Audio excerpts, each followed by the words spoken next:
Green Papaya Kimchi.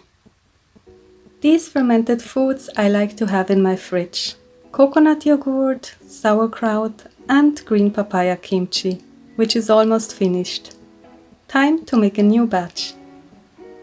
I need green and semi-green papayas from the garden. I got such an abundance of papayas that I'm happy to have one more way to use them.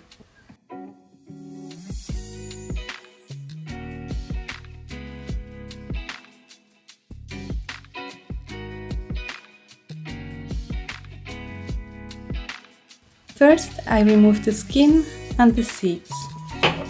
I like to use semi-green papayas that have the sweetness and color of carrots, but as long as they are firm and hard, you can use any stage of ripeness.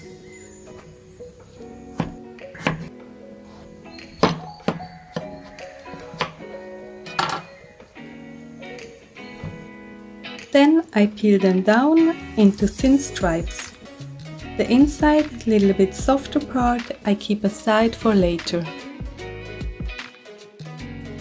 The almost completely green papaya I will grate because it is harder and it will add some different texture to the kimchi.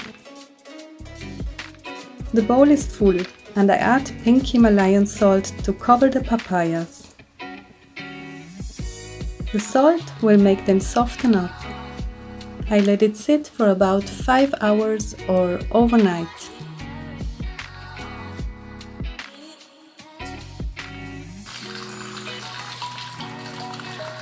The next day, it's time to rinse well with clean water.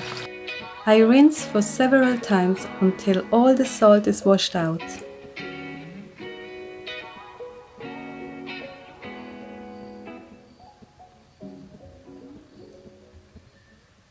I then squeeze out all of the liquid from the papaya, which has become nice and soft.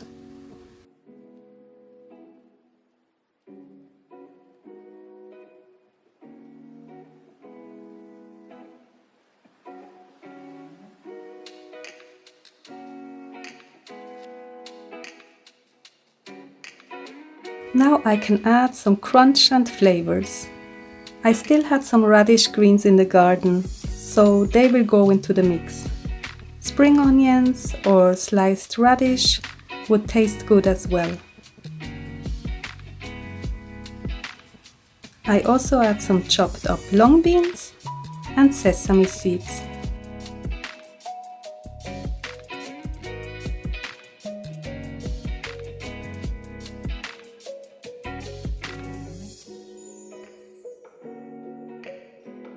For the marinade, I can now use the inside part of the papayas that I saved earlier when peeling them down.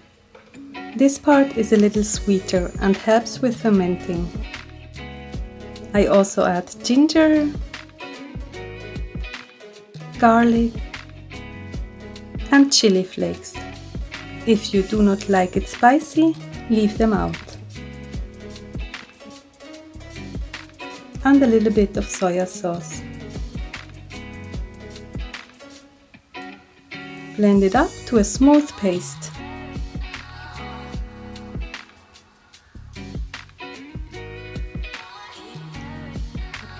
I also add some sweet raisins and mix it up well.